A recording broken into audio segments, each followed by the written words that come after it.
Justin Bieber's new album, Swag, failed to hit #1 on the Billboard charts, and it might be a recession indicator. Sound off in the comments if you think that it is. It was beat out by Travis Scott's new album, which I didn't even know existed.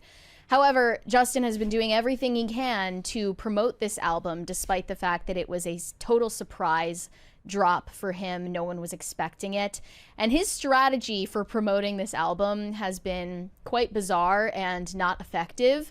He is just blasting all of his social media pages, constantly reposting TikToks that people are making about the album and their favorite songs. He's constantly spamming his pages. I do think it's him posting it. Like, I think he is at dangerous levels of screen time at this point. He's like on his phone for 12 hours a day. Yeah.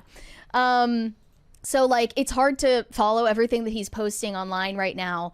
And he doesn't seem to be in a great headspace. One of the things that he posted on Instagram just over the weekend was an interview from back in 2013 featuring DMX and this reality show host, Ilana Van Zant. I don't know if I pronounced that right. But this was basically on a show called Fix My Life. And the point of it is this interviewer is going to confront the celebrity or public figure about, you know, their character flaws or what's holding them back in life. And in this clip, you see the interviewer asks DMX if he would consider getting sober in order to live out his full potential in life. Yeah. And he gets very defensive and pushes back and claims that he has no intention of, you know, putting away drug use. Obviously, this did not age well, given the fact that DMX died of a cocaine-induced heart attack in 2021.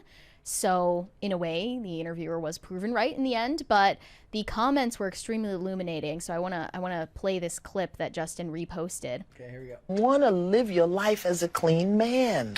When you say clean, no weed, no drinking, nothing. Nothing. Why? No. You don't want to live your life clean. Why would I? Don't want is to. Why? Because it makes you a clear, pure vessel for the voice of God. That's why. I think I'm exactly where I need to be with God. Do you want?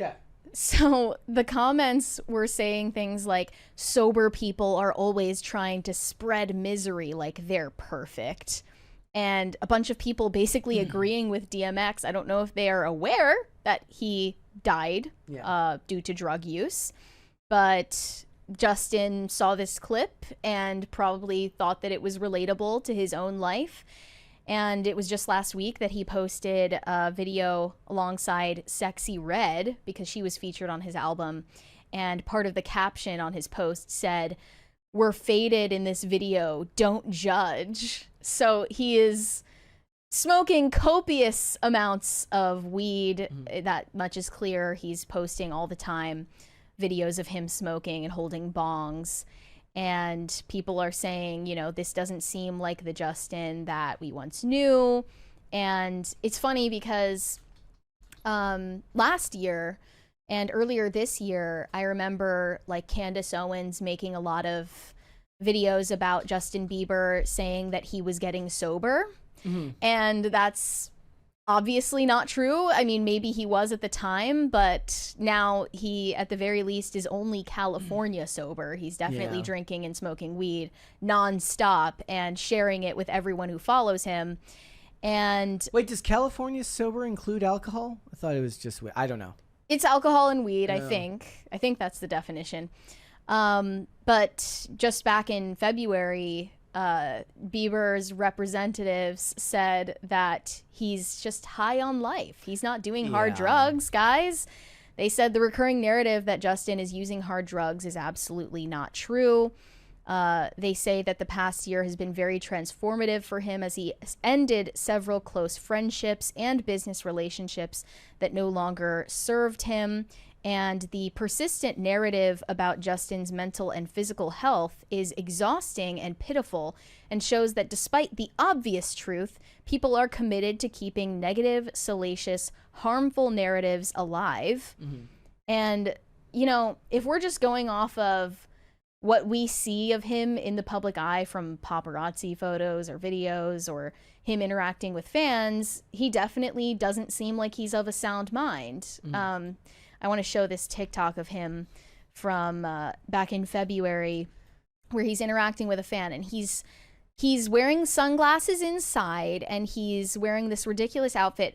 But aside from the outfit, those shoes are crazy. He's in this video grabbing at his clothes and like swaying back and forth and smiling at this woman. Like, I don't know. It's not normal. Like, am I reading into it too much? He's not acting like he's sober in this video. I mean, it's kind of immaterial whether he is or he isn't. It's just a bunch of speculation for it. Do you think this is a bad sign for him, given the fact that he's addressing it? Like the fact that he's kind of pointing it out and saying, "I'm not going to change." He clearly takes all of the commentary and criticism personally. Yeah. And he's looking at all of the comments that people are leaving, and you know, because he's trolling through the internet looking for things to post on his own pages, he's very much aware of the narratives that are spreading about him online, which he shouldn't be. It's very hard when you're in the combative stage of drug use to stop. It's also hard because he is of a level of wealth that doesn't require him to stop in a lot of ways. Like rock bottom for him will look very different than rock bottom for somebody who's just going to run out of money when using. His job affords him the flexibility to kind of do as he pleases and make money as he pleases. And the indicator for him for whether he's overindulging will be the familial fallout, will be the social fallout. Right. But the problem is that, you know, when you lose a job because of this stuff, that can be one of those hardest wake-up calls that you need to go and get help. And then the hope is that eventually you get another job. Sometimes when you screw things up that badly with family that you hit rock bottom, it's not always easy to get back what you once had. Correct. And the major roadblock there is the fact that he's a husband and also newly a father. And as one of the comments on this video pointed out, marriage and babies don't fix your problems. Yeah. And I don't think that you can parent when you're high on anything, regardless of the rumors about what drugs he's taking. If he is high basically every day. And I don't think California sober includes alcohol. I think it's just weed. Like that was always my understanding of what California sober was. I don't know if he's drinking. It's immaterial really, because he's being combative about the entirety of the premise of getting clean. And I feel for him. I do. But the irony of posting the DMX video, knowing that DMX lost his life due to his drug use, isn't lost on anyone. I guess most of like segments like this, they tend to make me more introspective, just given my history. Like, what a gift to pull yourself away from all that and get to a better place in life where you don't have to worry about the spiral as much. And anybody who's watched this show for any length of time knows that I'm certainly not going to be the dude who's telling them how to live their life or what choices they should make. I've often found that it doesn't help anyways, because telling somebody that they need help doesn't necessarily mean that they're going to take you at your word and understand that. A person, much like how I perceive people's understanding of politics, is that it's something they have to come to on their own. Like, you can send somebody all the links to all the videos you want with whatever political commentator you think is making the most sense. A person usually has to be led to the truth, you know, on their own. And the same is oftentimes true of sobriety, that oftentimes you have to hit rock bottom on your own and find that you need to change when somebody else is telling that you need to change. And you know me, oppositionally defiant and all. Granted, this never happened to me in that case. I was kind of always aware that that at some point I was going to need to fix my shit, for the lack of a better term. Like, I wasn't naive or stupid, at least not in that sense. Plenty of other senses. But it's probably even harder for him to find that information because he is self-sufficient. He can make his own money. He can pay his bills. He can be there for his family when he needs to be because he's got nothing else taking up his time. And oftentimes the backlash will come from behavior amongst those that he loves. And he's already done that in a lot of ways, cutting people out of his life. You know, granted, we don't know anything about those individual situations, whatever that may be. He'll have to get there on his own, but if that clip is any indicator, it means that he's not there yet. Yeah. And I'm not going to be, and again, like that person said earlier, it's a bit reductive and it's a bit of an over exaggeration about, like, you know, sober people trying to spread misery. But there is this notion when you're in the throes of use where somebody who has genuinely, there is a divide. There are people that have genuinely good intentions for you and want the best for you who will tell you that. But then there are also always just annoying people who are going to say the same thing in a much more callous and stupid way that's going to turn you off actually getting help, which is why, in my opinion, it doesn't even matter whether it's coming from somebody who loves you and has the best intentions for you, unless you're extremely open to listening to others, which a lot of people in general are not these days, but especially somebody who's in the throes of addiction. You're just not ready to hear it.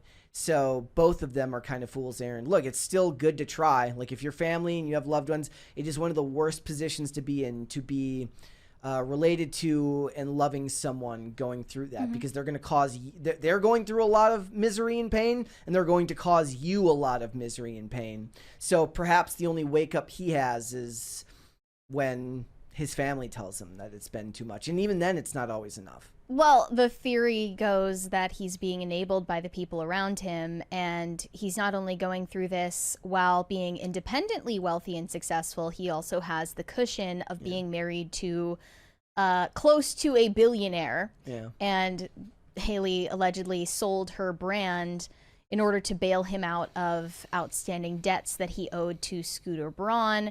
So if that's true, that he pressured her to do that when she wasn't planning on selling her company, that's an enabling behavior on her part. And he's also going through this with people constantly watching and commenting. And I don't dispute the fact that people post things out of context and they twist things around, but there's no arguing with people's observations from that video or his interactions with paparazzi, or the fact that in every paparazzi photo that you can find of Justin from this past 6 months to a year, you can see on his face that he's out of it, and he's constantly, you can look up photos of him from the past 6 months. He's constantly pursing his lips, like, really tightly, and like kind of flexing his jaw all the time. And his lips are really dry, and he's like constantly like pursing his lips like that in every photo. And you said that could be because he has dry mouth from all of the weed he's smoking. That definitely means that he's not smoking it in moderation or socially. That means he's just constantly in a state where his mind has been altered.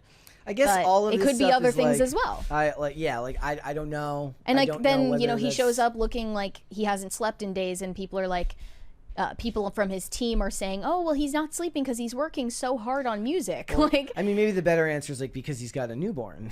yeah, or that, you know. But how can you properly be present as a parent if you're high all the time? It's not possible. It's a very, very precarious position that he's in right now. And he's 30, 29, 30? So he's 31. He's at that age now where, look, it's novel when you're a young artist, and certainly drugs kind of come with the territory in Hollywood. It's always been a huge part of the culture there. But once you start having a family, and once you just, going through all of these different changes in life, you kind of expect that somebody's going to live a different way. And I don't know what he's on right now, if he is at all. Again, I'm loath to even guess. But if we're to operate under the premise that he is, given what he posted here, yes, there's going to have to come a point in time where he's going to have to make some very, very big choices in life. for the sake of his family. I also want to mention a couple of things that we have gone over on previous shows.